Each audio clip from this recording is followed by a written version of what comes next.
그러니까 고수의 국어 강사 안종민입니다. 자, 오늘은 갈래복합 1번에요. 다 작품입니다. 제목은 유광억전인데요. 페이지로는 수특 240페이지입니다. 이옥의 유광억전인데요. 먼저 쌤이 여러분한테 보여주려고 하는 이옥이라는 사람인데요. 네이버 한번 검색을 해볼게요. 이옥이라는 분. 자, 빨리 검색하겠습니다. 이옥. 그리고 백과사전 지식백과 한번 눌러볼게요. 이분 보니까요, 여기 보시면 그 세 번째 줄에 여기 한번 눌러볼게요. 눌러보시면 여기 보면 호에 보면 문무자, 매사, 매암, 경금자, 화석자, 정화외사, 매화외사, 매화외사 있죠, 그죠? 요거 좀 보시라고 말씀드렸고요. 왜냐면 이 작품에 보면 매화외사가 나오거든요. 여기 보시면 매화외사, 이게 제 작가를 말합니다. 메모 잠깐 해둘게요. 이 사람은 작가입니다. 작가. 이 사람은 작가다. 자, 보기 먼저 보겠습니다. 보기를 보면 4번 보기네요. 4번 보기면 보통 이게 인물전이라고, 유광옥이 이제 인물이잖아요. 인물인데 유광옥이 인물인데 성이 유고 이름이 광옥, 이 유광옥 인물전인데요. 이게 원래 구성이 이렇게 돼 있답니다. 인물의 내력, 행적, 논평 이렇게 돼 있습니다. 자, 내력은 여러분 뭐냐면 뭐 조상이 어떻고, 뭐 지역이 어떻고, 출생이 어떻고, 뭐 부모가 어떻고, 뭐 이런 얘기들을 하는 거예요. 부모가 어떻고 이런 얘기고, 그다음에 행적은 살아온 흔적이제, 살아온 흔적이니까 살아온 흔적들 뭐 얘기합니다. 논평은 논평이죠, 그죠? 논하는 겁니다. 이렇게 보통 구성을 취하는데 유광흑전은 이런 전형적인 특징에서 변형된 특징을 보인답니다. 그래서 이제 첫째가 있고, 둘째가 있고, 셋째가 있다. 이렇게 마지막으로 이렇게 돼 있네요. 자, 그러면 쌤이 일반적인 특징인 내력 볼게요. 내력, 그다음에 행적, 논평 이렇게 한번 써볼게요. 이게 일반적인 논평, 일반적인 행적입니다. 요게 지금 쇽 돼지꼬리 달고, 이게 일반적 구성입니다. 인물전의 일반적 구성입니다. 자, 이렇게 되어 있는데 좀 크게 할까요? 여러분 크게 좀 해드릴게요. 슝 이렇게 되어 있는데, 첫 번째는 내력을 먼저 기록하는 형식을 따르지 않고 있다 라고 되어 있어요. 그러면 맨 앞에 내력이 나오는 게 아니다 이런 얘기를 했네요. 맨 앞에 내력이 안 나온다. 다음에 인물의 언행과 사건을 중심으로 한 인물의 행적에 초점을 맞추고 있다. 자, 이 행적이 빨간색으로 할게요. 그 인물의 언행, 인물의 언행과 사건의 장면을 중심으로 보더라. 이게 지금 특이한 유광억전의 특징입니다. 유광억전의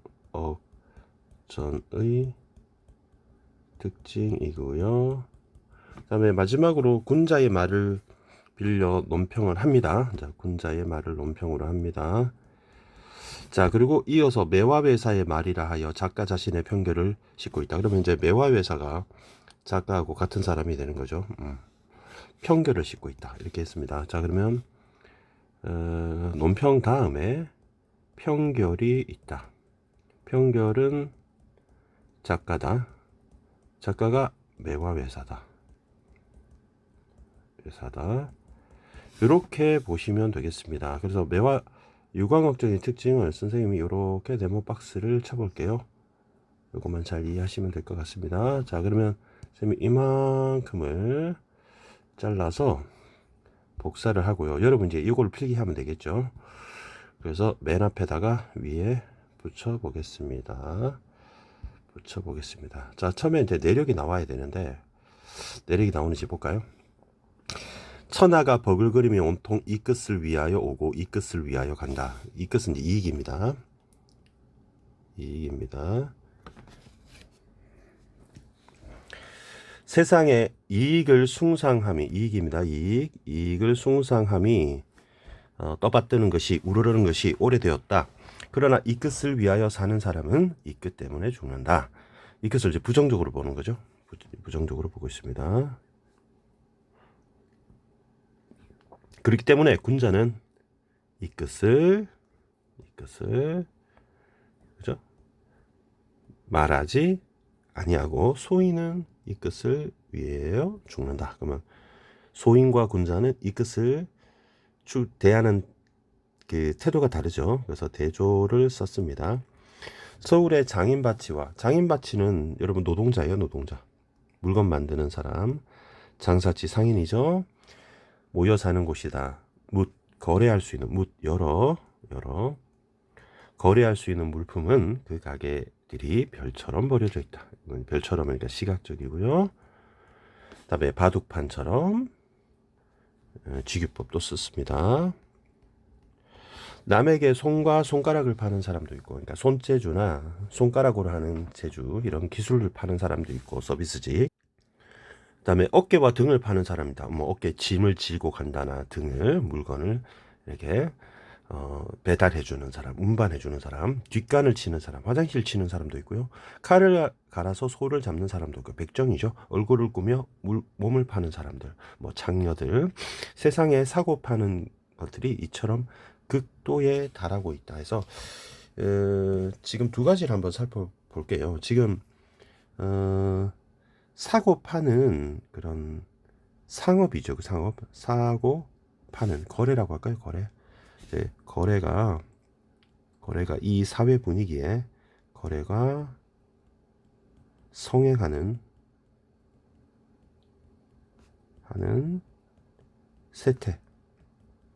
세태를 소개하는데, 그러면 이익을 추구하는 거잖아요. 그래서 부정적으로 비판했다. 이렇게 한번 볼게요. 이게 첫 번째고요. 두 번째는 처음에 원래 검정색으로 내력이 나오잖아요. 내력이 나와야 되는데 지금 내력이 나오는 게 아니라는 거죠. 맨 처음에 내력은 인물이 어떻게 살았다, 부모가 어떻다, 조상이 어떻다, 지역이 어디다, 언제 태어났다, 어릴 때 어땠다, 뭐 이런 게 나와야 되는데, 그래 내력이 맨 처음에 나오는 게 아니라 처음에 이제 소개하는 거는 이제 이 끝에 관한 자신의 얘기가 먼저 나왔어요. 그래서 여러분 그 4번에 1번 보기를 보면 이렇게 나와 있어요. 그래서 이 끝을 추구하는 행위를 경계하는 말로 하여 내용을 시작하고 있다 해서 내력이 먼저 나오는 게 아니라 요 말이 먼저 나왔어요. 그래서 첫 번째 요걸 알아두셔야 됩니다. 그래서 빨간색으로 하나 써보면요, 내력 앞에 하나 더 있어요. 그죠? 그래서 그런 자신의 경계하는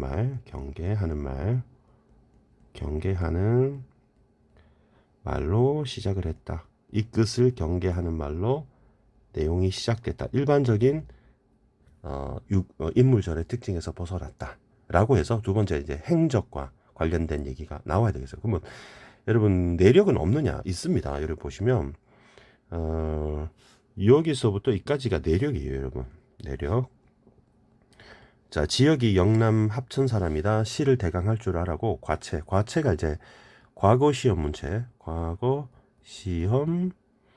문체를 잘한다고 남쪽 집안에 소문이 났고 그 집은 가난하고 지체도 미천했다라고 해서 내력을 얘기했습니다. 그래서 내력은 그 행적이랑 이렇게 같이 이렇게 묶여져서 나오는 것 같습니다. 내력이 없는 게 아니고요, 있습니다. 먼 시골 풍속에 과거 그를 팔아 생계를 일삼는 자가 많았는데 광역 또한 그것을 이익을 취했다. 요런 이제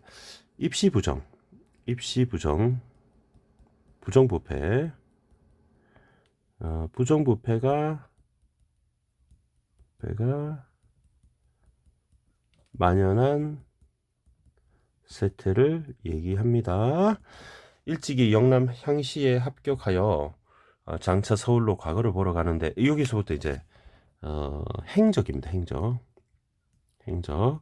그다음에 부인들이 타는 수레로 길에서 맞이하는 사람이 있었다. 당도해 보니 붉은 문이 여러 겹이고 화려한 집이 수십 채인데 얼굴이 희고 수염이 성긴 사람들이 바야흐로 종이를 펼쳐놓고 파림을 봄대고 글을 써보고 그 진퇴를 기다리고 있었다. 그 집 안치에서는 관객의 숙소를 정해두고 행적 맞네요.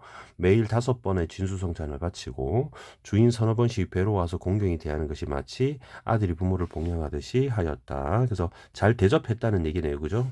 그래서 과거를 치렀는데 주인의 아들이 광의 글로 진사에 올랐다. 여러분 이제 행적이 나와 있는데요. 행적이 주로 행전이 아니고 행적이 주로 사건의 어떤 장면들을 중심으로 얘기하고 있습니다. 이에 짐을 꾸려 보내는데 말 한 필과 한 필은 말이 한 마리와 종한 사람으로 자기 집으로 돌아와 보니 2만 전을 가지고 온 사람도 있고 뭐 2만 전 이런 얘기는 전부 다 입시 부정의 대가입니다. 대리 시험의 대가, 대리 시험의 대가를 돈을 많이 줬다 이런 얘기죠.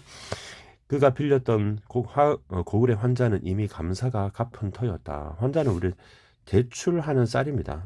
대출하는 쌀을 환자라고 해요. 광흑의 문사는 격이 높은 게 별로 없고 잔소리를 부르는 게 장기다. 여러분 요거 선생님이 노란색으로 한번 표시를 해드릴게요. 요거 지금 작가가 부정적으로 보고 있는 거잖아요. 그래서 이 작가의 생각입니다. 작가 소설자죠. 소설자의 평가입니다. 소설자의 평가, 부정적 평가죠. 부정적 유광옥에 대한 부정적 평가. 이로써 과거 글에 득이 만만했다. 자신감이 넘쳤다. 자신감이 있었다. 광흑은 이미 늙었는데 나라 소문이 났다. 경시관이 났습니다. 경시관은 감사랑 둘이 만났는데요. 경시관은 시험 감독관입니다. 각 도에서 3명씩 해서 시험 감독관. 감사랑 모인 자리에서 영남 인재 중에 누가 제일입니까? 감사가 대답하였다. 유광이라는 사람이 있습니다.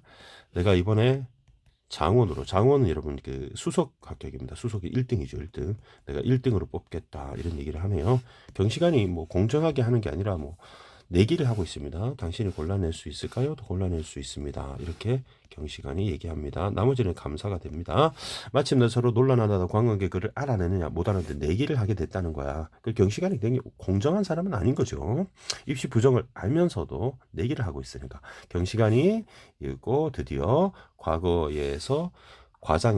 시험장에서 시험 고사장입니다. 시제를 냈는데 시험 문제입니다. 시험 문제를 내는데 뭐 이런 문제를 냈답니다. 영남의 10월에 중고를 여는데 남쪽 북쪽 기후가 같지 않으면 탈식한다나 그 식권 하나가 들어왔는데 글이 이렇게 된 글이 하나 올라왔다는 거예요. 이렇게 된 글이 올라오니까 사관이 경시관이 하는 말이 이거는 유광옥의 솜씨에 틀림없다 하고 주목으로 B점은 이제 표시를 하는 건데 일종의 합격을 표시하기 위해서 이게 합격이다 이렇게 표시하는 겁니다. 이 아이의 등급을 매겨 장원으로 뽑았다. 1등이 된 거죠. 그리고 어떤 식권은 작법이 합치지 모두 2등이 되고 장원이 되고 2등이 되고 1등이 되고 2등이 되고 3등이 되고 미봉을 떼보니 봉투를 떼보니 광옥의 이름이 없었다는 거죠. 그러면은 경시관의 내기 틀렸나? 몰래 조사해보니 광옥이 남에게 돈을 받고 돈의 저금과 많음으로 선후를 차등 있게 한 것이었다. 충격적이죠. 그죠? 그럼 광옥이 그만큼 재주가 있었다는 얘기를 하는 거죠. 그죠? 유광옥의 능력입니다. 유광옥의 부정적이지만 일단 능력은 능력이죠. 돈 액수에 따라서 1등, 2등, 3등을 조절할 수 있을 정도의 능력을 말합니다. 그래서 경시관은 이러한 사실을 알았대요. 감사가 자신의 글 보는 안목을 믿지 않을 걸 염려하여 광옥의 공초를 얻어. 공초라고 하는 게 이제 불러서 조사하는 겁니다. 불러서 조사. 범죄 사실 진술하는 거를 증거로 삼기 위해서 합천군에 공문을 보내서 광역을 잡아오도록 했답니다. 이는 실상 옥사를 일으킬 뜻은 여러분 옥사라는 것은 중대 죄인을 처벌하는 거예요. 죄인을 처벌하는. 그렇게 처벌할 생각은 없었답니다. 광역이 군수에게 잡혀서 압송되기 전에 스스로 두려워하면서 나는 과적이다. 그럼 과적은 잘못을 했다는 얘기거든요. 과거에서 잘못을 했다. 과거에서 합격하기 위해서 비리를 저질렀다. 입시 부정을 말합니다. 역시 죽을 것이다. 가지 않은 것 못하다 하고 여겨 밤에 친척들과 술을 마시다가 투신하여 죽었다고 광옥은 자살을 합니다. 시간은 애석해야 했다. 원래 처벌하려는 뜻은 아니었으니까. 사람들은 재능을 아까워하는 자라 아는 이가 없었다는 건 사람들은 이제 긍정적으로 보는 거죠. 근데 군자가 말하는 것이 광옥이 죽어 없어지는 것이 마땅하다라고 되어 있습니다. 자, 선생님이 저 여기 가지고 올까요? 이 부분을 한번 가지고 와 볼게요. 자, 여기 보시면요.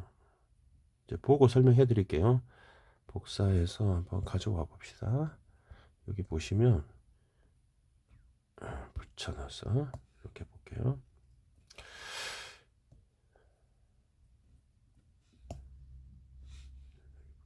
자, 여기 보시면요. 군자가 논평을 했다고 돼 있잖아요. 그죠? 평결은 외화해사고. 그러면 이 부분 표시해 드릴게요. 파란색으로. 군자는 광옥이 없어 죽어진 게 마땅하다고 했다. 이게 지금 논평입니다. 이게 논평. 이게 이제 세 번째 단계인 논평입니다. 그리고 논평이 끝나고 이제 글이 끝나는데 이 글은 특이하게 외화에서는 말한다. 보라색으로 표시해 드릴게요. 외화에서는 말한다라고 해서 작가의 호였죠. 작가가 평결을 덧붙이는 겁니다. 덧붙이는 겁니다. 그래서 논평 다음에 평결이라고 하는 걸 덧붙였다. 예, 그러니까 논평이 특이한 게 아니라 평결이 특이한 것이죠. 그래서 광옥이 죽어 없어지는 거 마땅하다. 지금 부정적으로 보고 있습니다. 부정적 평가를 하게 되고요. 부정적으로 평가를 합니다. 매화회사의 평가 한번 보겠습니다. 세상에 팔 수 없는 것은 없다. 다 팔 수 있다. 몸을 팔아 남에게 종이 몸을 팔 수 있고요. 그다음에 미세한 털옷과 형체 없는 꿈까지 털도 팔 수 있고 꿈도 팔 수 있다. 이렇게 얘기하고 있네. 그다음에 마음을 파는 자는 있지 않았다. 마음을 못 판다. 이렇게 지금 얘기했잖아요. 마음을. 근데 아마도 모든 사물을 팔 수 있지만 마음은 팔 수 없어서인가? 유광옥 같은 자는 마음까지 팔아버린 자인가? 누가 알았으나 천하에 파는 것 중에 지극히 천한 매매를 글 읽는 자가 하였다는 사실을. 자, 이게 도치법이 있고요. 도치법이 있고 알았으랴 서리법도 있고요. 그다음에 영탄법도 있습니다. 자, 그러면 마음을 팔아버린 유광옥을 부정적으로 보고 있습니다. 주는 자도 받는 자도 제가 같다라고 해서 평결 역시 유광옥을 부정적으로 보고 있다. 이제 요 보기에 따라 보면 여기 보시면 원래는 내력, 행적, 논평 이렇게 3단 구성이 맞는데 유광역의 특징은 내력 앞에 이 끝에 대해서 경계하는 말이 들어갔다는 요 첫 번째 특징이 있다는 거예요. 요거 쌤이 빨간색으로 표시하는 게 유광역절의 특징입니다. 보라색으로 동그라미 칠게요. 그다음 행적을 인물과 음물의 언행과 사건의 장면을 중심으로 했다. 그다음에 맨 마지막에 평결을 덧붙였다. 맨 앞에도 덧붙였고 평결도 덧붙였네. 그죠? 이 세 가지 동그라미 세 가지가 유광옥전의 특징이다를 여러분 이해하시면서 보면 되겠습니다. 자, 문제 한번 확인해 보겠습니다. 3번 문제인데요. 유광옥은 자신의 죄가 무거움을 알고 결국 자살을 하게 되는 것이죠. 그다음에 유광은 과체에 능해서 답안 수준을 1등과 장원과 2등, 3등을 조절할 수 있었죠. 감사는 경시관이 시시를 내기 전부터 유광옥이 잘 쓴다는 걸 알고 있었죠. 이제 감사는 알고 있었으니까 얘기를 하는 거죠. 경시관은 능력 있는 죄를 등용하기 위해서 공정한 시험이 이루어진다고 생각한다. 그렇지 않은 게 이렇게 판단하기 힘든 게요. 뭐냐면 경시관은 입시 부정이 있다는 걸 알고 있으면서도 묵인한 사람입니다. 그죠? 입시 부정을 묵인하고 두 가지요. 자기는 내기를 하고 있죠. 그죠? 내기를 하고 그다음에 옥사를 할 생각은 없었다 이렇게 했죠. 그래서 4번이 정답입니다. 주인은 아들을 진사 합격시키기 위해서 유광옥을 부모를 몫이듯 극진 대접했다. 대접 잘했다 이라는 거죠. 자, 4번 문제 보겠습니다. 4번 문제. 처음에 유광역 내력 말하기 전에 이 끝 추구하는 행위라는 거 맨 앞에 지금 얘기했습니다. 그죠? 예, 맨 앞에 얘기했습니다. 맨 앞에 얘기를 했습니다. 그 다음에 요 앞에 얘기했죠. 요 앞에서 이 끝을 경계하는 말을 얘기했죠. 그 다음에 다른 사람의 과거 시험을 대신 써주며 자신이 이길 챙긴 유광옥의 행적을 중심으로 했다. 오케이. 군자의 말을 인용하여 돈에 따라 글의 차등 수준을 둔 유광옥의 공정하지 행동을 비판하는 당대 논평. 논평은 군자의 말이 맞습니다. 그런데 이게 틀렸습니다. 군자의 말을 인용했고요. 인용도 맞습니다. 돈에 따라 글의 차등 둔 공정하지 않은 행동을 비판했다. 그건 아닙니다. 군자는 뭐라고요? 주거 마땅하다 이렇게 얘기했어요. 주거 마땅한 이유는 뭡니까? 바로 입시 부정을 저질렀기 때문이지 돈을 받아서 뇌물을 받아서 1등, 2등, 3등을 조절했기 때문에 이거는 공정하지 않기 때문에 주거 마땅하다라고 한 게 아니에요. 입시 부정 자체가 그 주거 마땅한 겁니다. 그러니까 이게 무슨 말이냐면 이렇게 해야 된다는 뜻이에요. 그 3번 선지는 돈을 받았으면 액수에 따라 하지 말고 이번에 1등 하면 다음 시험에서 똑같이 얘도 1등 시키고 똑같은 돈이니까 그 다음에 1등 시키고 해야지 왜 이렇게 차등을 뒀니? 이거는 공정하지 않아. 그래서 주거 마땅하다라고 지금 시비를 걸고 있는 거예요. 그게 아니라 주거 마땅하다는 것은 과거 시험에 돈을 받고 자기가 대리 시험으로 입시 부정을 저지르다니 따라서 주거 마땅하다 이렇게 보는 거예요. 그래서 3번이 정답입니다. 여러분 이해하셨죠? 매와 매사의 말을 통해 이거는 여러분 작가의 생각이라고 했죠. 그리고 평결이라고 했죠. 주는 것 받는 것이 죄가 같다는 법전의 내용을 제시해 글을 파는 것보다 사는 것에 대한 사회 비판도 담고 있다. 맨 마지막에 사회 비판 함께 제시한다 이렇게 볼 수 있죠. 그다음 문제 5번 문제네. 5번 문제 3번 볼게요. 광옥의 글을 알아내는 것을 두고 내기하는 모습은 평의근문이다. 말도 안 되죠. 여러분 평의근문이 뭡니까? 평의근문은 백성을 평상시에 가까이 한다는 뜻이에요. 가까이 친하게 지낸다는 뜻입니다. 가까이 한다. 그럼 우리가하고 내기하는 거 무슨 상관입니까? 말도 안 되는 소리. 내기하면 백성들이 입시 부정이 있는지 물어보고 어떻게 생각하냐고 하는 거겠죠. 4번 광옥의 재능을 아까워하는 사람들은 나졸처럼 억울한 사람을 혼비박산하게 사람들이 재능을 아까워하는 사람들이 왜 억울한 사람을 혼비백산합니까? 그리고 형방과 나졸이 뭐가 억울합니까? X. 광옥의 죽음에 대한 군자의 평은 군자는 죽어 마땅하다고 했습니다. 백성이 할 말을 제대로 하지 못하는 관리에 대한 책임. 왜 관리 너는 백성을 할 말을 못하게 했니? 그게 아니라 백성 중에 유광옥이 입시 부정을 저질러서 죽어 마땅하다고 얘기한 겁니다. 자, 6번 문제 4번하고 5번 확인해 보겠습니다. 3번 선지. 과거 글을 팔아 생계를 삼는 자가 많은 현실. 그리고 숙소를 정해두고 매일 5번의 진수청을 바치면서 글을 사려고 하는 그런 사회. 부조리하다, 모순이 덩어리다. 맞는 말이네요. 그다음에 5번. 이제 지향해야 될 당위적 현실이 뭐냐? 작가는 팔 수 없는 것이 없는 세상이라 할지라도 마음은 팔아서는 안 되지라는 것을 생각하고 있다. 이렇게 볼 수 있겠죠? 자, 유광옥전은 이렇게 마치겠습니다. 여러분 감사합니다.